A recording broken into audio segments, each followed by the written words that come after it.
Hi guys, welcome back to my channel. My name is Dia. So this is the part 2 and इससे पहले make sure to watch the part 1. मैं description में link डाल दूंगी.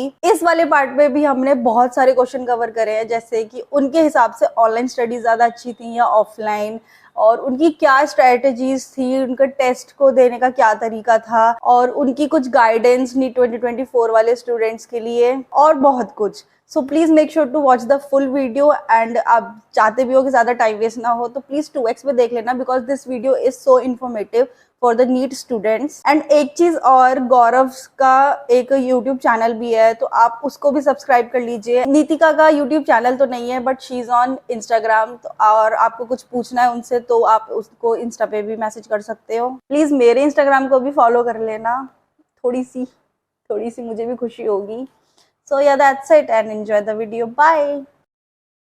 जैसे कोई fresher बच्चा है जो चाहता है 1 साल में आराम से पेपर निकाले, वो भी अच्छे मार्क्स के साथ, अच्छे रैंक के साथ, तो आप उसको कैसे गाइड करोगे? मतलब वो उसे क्या क्या करने हैं और क्या क्या नहीं करने हैं? देखो, पहले तो कुछ भी फालतू बुक्स मत पढ़ो। मतलब ऐसे बहुत डिफिकल्ट वाली बुक्स मत पढ़ो। और किसी एक चीज को मान, अगर आप एलन के मॉड्यूल पढ़ो, मतलब मुझे ऐसा लगता है कि ज्यादा मॉड्यूल वॉड्यूल के इधर के भी पढ़ लो, उधर की भी पढ़ लो, ये भी कर लो, वो भी कर लो, भी ज्यादा वो नहीं है. अब किसी भी एक कोचिंग के या एलन के या आकाश के, अगर आपने कोचिंग ज्वाइन कर रखी है, वेल एंड गुड, कोचिंग वाले कराएंगे ही वो आपको, आपका थोड़ा इजी हो जाएगा. अगर आपने नहीं ज्वाइन कर रखी है तो आप कहीं से मटेरियल ले लो, आजकल कहीं भी मिल जाता है. क्योंकि मटेरियल की भी जरूरत फिजिक्स के लिए ज्यादा है. मतलब आप फिजिक्स में क्वेश्चन सॉल्व करते हैं, उसमें अच्छे क्वेश्चन दिए रहते हैं, मतलब जो रेलिवेंट क्वेश्चन है. तो नॉर्मली आप बस उनको सॉल्व करो फिजिक्स में. और बायो में तो सिर्फ एनसीईआरटी करनी है और question solve, NCERT question solve, that's it. Bio में तो कुछ और करना ही नहीं है आपको. अगर एनसीईआरटी नहीं समझ आ रही है तो यूट्यूब, अगर आप मतलब बिना किसी कोचिंग के पढ़ रहे हो तो आप यूट्यूब वगैरह पे देख लो. बहुत टीचर्स है जिन्होंने बहुत अच्छे से एक्सप्लेन कर रखा है. सबके फ्री वीडियो लेक्चर्स अवेलेबल है, उन्हें आप देख लो. और नॉर्मली अपना क्वेश्चन दो, क्वेश्चन प्रैक्टिस करो एनसीईआरटी के. और कोई भी क्वेश्चन बैंक ले लो, आजकल इतनी दिशा वगैरह, एनटीजी वगैरह है, कोई सी भी क्वेश्चन बैंक से क्वेश्चन प्रैक्टिस करो. और फिजिक्स के लिए हाँ, आपको कोई मतलब थोड़ा, जैसे फिजिक्स में किसी किसी भी कोचिंग के मॉड्यूल जो है उनकी प्रैक्टिस करनी पड़ेगी, क्योंकि physics is all about practice of questions only. अगर आप मेरे से तो जिसको फर्स्ट टाइम फोड़ना है नहीं, यानी कि उसको ये सारे साल की मेहनत, यानी पूरा 40 किलोमीटर उसे एक ही साल में भागना है, तो सबसे इम्पोर्टेंट है उसे डिस्ट्रैक्ट नहीं होना है. ना तो किसी सोशल मीडिया से डिस्ट्रैक्ट हो, ना ही वो किसी तरह अन्य बुक से मतलब कि डिस्ट्रैक्ट हो, या फिर मतलब कि अन्य किसी कोर्स को करे. अपने से जो लोग कोचिंग लिए हैं उनके पास एक गाइडेंस पूरा परफेक्ट है कि उनको कोचिंग वाले बताते हैं भैया आपको इतनी पढ़ाई पढ़नी है. और जो लोग कोचिंग के अलावा हैं तो उनको भी यूट्यूब से सही, जैसे नितिका ने बताया, गाइडेंस और डायरेक्शन मिल रही है, तो उसको फॉलो करें. तो जैसे आपने मतलब जितनी भी प्रिपरेशन करी उस हिसाब से बहुत अच्छे मार्क्स आए, तो आपको क्या लगता है कि नीट बहुत ज्यादा टफ है या सिर्फ हमने सोच ही रखा है कि नहीं बहुत ज्यादा टफ है, नहीं हो पाएगा? देखो, टफ तो नहीं है, मतलब टफ है पर टफ नहीं भी है, क्योंकि इसमें जो पेपर है वो टफ नहीं होता है, पर जो कंपटीशन है ना वो बहुत टफ है. क्योंकि 20 लाख में से कुछ मतलब अगर जनरल कैटेगरी के देखा जाए तो आपका 25 के तक सिलेक्शन होगा, और 20 लाख बच्चे पेपर दे रहे हैं. तो मतलब ऐसे लगभग 1% से भी कम है सिलेक्शन रेशियो. लेकिन पेपर इजी होता है. आप मतलब मुझे लगता है कुछ लोग बहुत ज्यादा इस बात पे भी फोकस करते हैं कि 20 लाख बच्चे पेपर दे रहे हैं और उसमें से कितने से सिलेक्ट होते हैं, अरे हम तो हो ही नहीं पाएंगे. आप इसको मत देखो यार, अब आप अपनी एक सीट सिक्योर करो. आपको तो एक ही सीट लेनी है ना, आपको क्या मतलब है कि कौन कितने पेपर दे रहे हैं, कौन कितने सिलेक्ट हो रहे हैं. आप अपना एक सीट का आपको लेना है, उसके लिए प्लान करो, अपने मार्क्स देखो, अपना ड्रीम कॉलेज बनाओ एक कि हाँ उसमें जाना है, और कितनी उसकी कट ऑफ है उस हिसाब से अपने मार्क्स लाने की कोशिश करो. वो सच में फॉलो करे, एनसीईआरटी पढ़े, क्वेश्चन प्रैक्टिस करे रेलिवेंट, और लेक्चर वीडियो देखे रेलिवेंट, ये नहीं फर्जी वीडियो देख रहे हैं किसी भी अलग टीचर का जो बीएससी लेवल का पढ़ा रहे हैं. अरे भाई, आयरन में ऐसे ऐसे प्रोफेसर है, मैं बता दूंगा तुम्हें, जो पढ़ाते थे बीएससी थर्ड ईयर में लिखते हैं, उसका कोई जरूरत नहीं थी इको बाय दो सब पढ़ाने की. थोड़ा ये भी उनको बोल दो तो बोलते थे कि ड्रॉपर बच्चे नहीं ज्यादा गौरव ज्ञान जी, मैं देते हैं, एलन की ये बुराई लोग नहीं पूरे सुनूंगी, यहाँ पे प्लीज कर अब देते हैं. एलन की बुराई मत करो. नहीं नहीं, एलन इज बेस्ट. मैं तो कहता हूँ, अभी कांग्रेस से कहता हूँ आकाश एलन इज बेस्ट, उससे अच्छा कोई नहीं, पर मैं प्रोफेसर की बात कर रहा हूँ. एक दो हर जगह होते हैं ऐसे प्रोफेसर जो आपको और ताने मारेगी, ये ड्रॉपर, इसकी बात ना सुनो। और वो खुद ऐसी चीजें पढ़ा रहे हैं जो आती नहीं है, तो क्या हो रहा है कि हमारा टाइम वेस्ट हो रहा है। पर हाँ, ओवरऑल आप कहना चाहोगे नीट पेपर इजी है कि टफ, तो मैं कहूंगा जिसका जिसका सिलेक्शन हो गया वो कहेगा कि इजी है, क्योंकि सच में पेपर इजी है। एनसीईआरटी से आना है, एनसीईआरटी क्वेश्चन प्रैक्टिस करना है, टेस्ट देना है, सिलेक्शन पा जाना है। और जिसका एग्जाम नहीं हुआ उसको पता ही नहीं कि ये सब करने से होता है, तो उसे तब तक कठिन लगता रहता है। ओवरऑल जब तुम्हारा सिलेक्शन हो जाएगा भाइयों, तो तुम्हें भी लगेगा पेपर इजी है। तो आप दोनों को मतलब ज्यादा ऑफलाइन स्टडीज ने हेल्पफुल किया है या ऑनलाइन स्टडीज ने ज्यादा हेल्प किया है? मेरे लिए तो दोनों ने मुझे हेल्प किया है, क्योंकि एक एक साल मैंने पूरा ऑफलाइन पढ़ा था और उसके बाद मैंने जो भी पढ़ा वो ऑनलाइन पढ़ा हुआ है। और मतलब मैं I am a pro offline, क्योंकि मुझे लगता है ना एक बार ऑफलाइन में आपको एक बहुत ज्यादा अच्छा रूटीन मिल जाता है, कंसिस्टेंसी हो जाती है। ऑनलाइन में थोड़ा बहुत आप ब्रेक करते हो बीच बीच में। तो मतलब मेरे लिए था कि मैंने पहले ऑफलाइन कर लिया है तो मैंने ऑनलाइन किया, वरना मैं ऑफलाइन ही करती हूँ। अपनी बता रहे हैं, तो ये ना पैसा दिया तो हम क्लास ले, क्लास छोड़ेंगे नहीं, टेस्ट सीरीज दे, टेस्ट सीरीज छोड़ेंगे नहीं। तो एक कंसिस्टेंसी रहती है कि मैं सुबह उठ के कम से कम लेक्चर दे। भाई मैंने देखा है बच्चे पढ़ते थे पर फिर भी कम से कम क्लास जाते थे और नोट्स बनाते थे।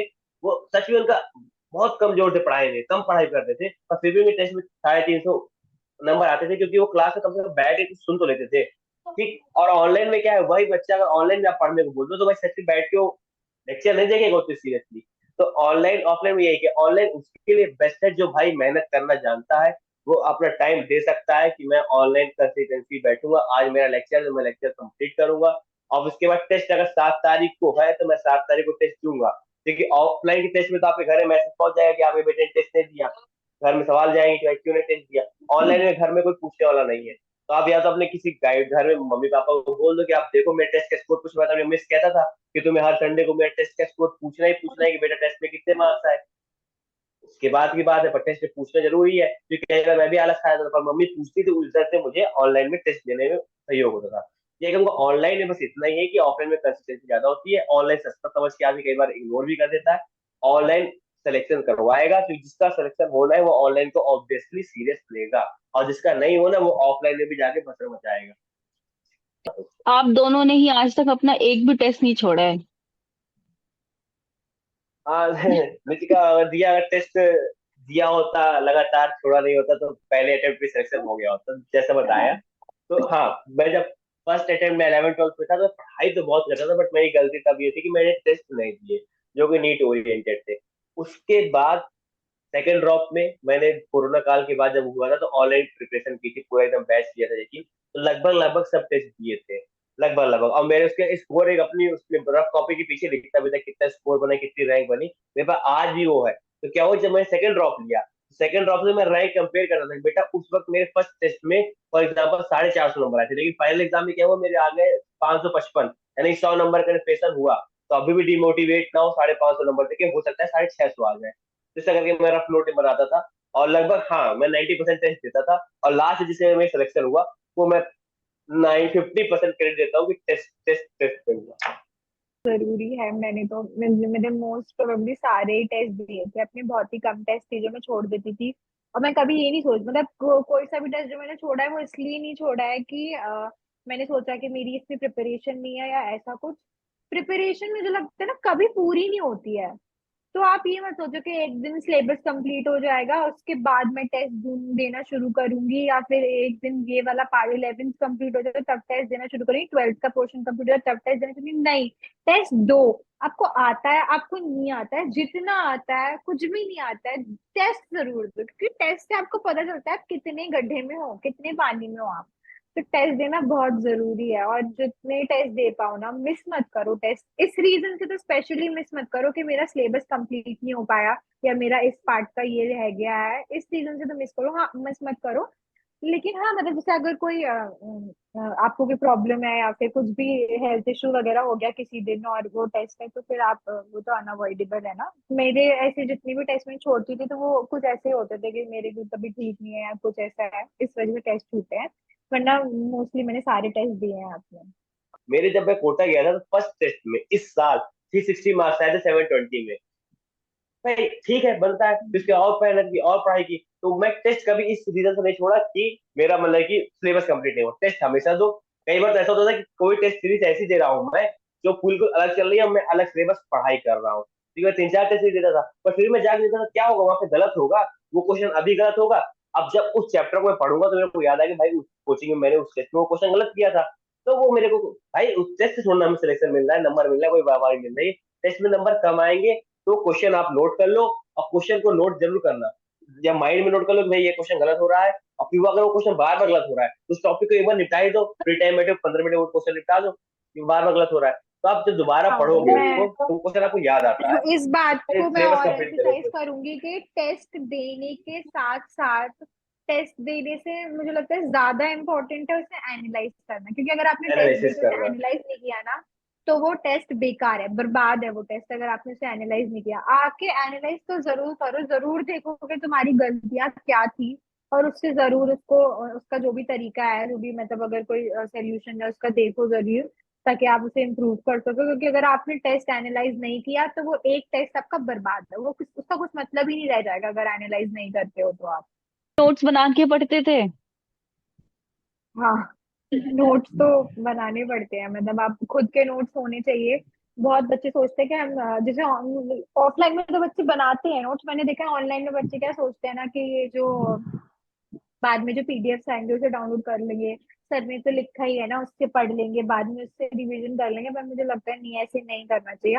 खुद की हैंड राइटिंग में नोट्स होने चाहिए, क्योंकि खुद के हैंड राइटिंग से आप बहुत ज्यादा, आपको समझ आता है जब बाद में आप रिवाइज करते हो, आपको बहुत लेजिबल लगते हैं वो। तो खुद के नोट्स बहुत ज्यादा जरूरी है, होने ही चाहिए, ताकि लास्ट में आप क्विक रिवीजन कर सको। नहीं, नोट्स बनाने के बाद मैं अपने बारे में ये बताऊंगा कि क्या है कि जब हम बुक को पढ़ रहे हैं, रीड कर रहे हैं, तो हम उतने ज्यादा अच्छे से उसको नहीं पढ़ पाते। अगर उसी को हम एक रफ कॉपी ले लें और नोट करते रहे तो इतनी अच्छी पढ़ाई होती है। मैंने ये देखा है, तजुर्बा है मेरा, कि आप एक लाइन पढ़ो फिर उस एक लाइन को लिख लो कहीं पे, या फिर उस एक लाइन से सोचो इस सब क्या एक्सट्रैक्ट कर सकते हैं, क्या निकाल ले, यहाँ एक पॉइंट निकाल लेते हैं। उस नोट्स को आप कभी पढ़ो नहीं। मैंने भाई कई बार नोट्स बनाई है, और मैं उस नोट को कभी दोबारा पढ़ता नहीं था। खुद की राइटिंग मेरी बहुत गंदी थी, मैं समझ में नहीं आता थी, गंदी नोट। बट क्या हुआ, एनसीईआरटी में सोचा कि इस बार मैं इसकी स्पेशल पॉइंट सभी फैक्ट्स निकाल लेता हूँ, वो मैंने एक कॉपी में अलग कर लिए। दोबारा मैंने, चलो इस बार सब एग्जाम्पल एग्जाम्पल लिख लेता हूँ। एनसीईआरटी की है, चलो इस बार नेम रिएक्शन को नोट कर लेता हूँ। तो क्या वो पढ़ते टाइम सारी नेम जब लिखेंगे ना हम, तब बहुत अच्छे से याद हो जाता है कि नेम रिएक्शन सारी लाइन से लिखी। अब मेरे पास एक कॉपी है, उसको अब भाई सिर्फ 10 नेम रिएक्शन है पूरी, ये भी होगा सिर्फ 10 नेम रिएक्शन निकल के सारे चैप्टर, जल्दी से तो एक बार देख लो। और उसको क्या होगा, नोट देंगे तो आप पढ़ोगे भी एक दो बार, तो बार बार उस मेन मेन पॉइंट पढ़ोगे, ना कि किताब में बहुत बड़ा बड़ा लिखा है, आपने उसको रिएक्शन रिएक्शन अलग कर ली, और वो रिएक्शन आप कई बार देखोगे। जैसे मेरे पास एक व्हाइट बोर्ड था, मैं उसमें लिख लेता था, उससे कई बार देखता कि वो रिएक्शन बार बार।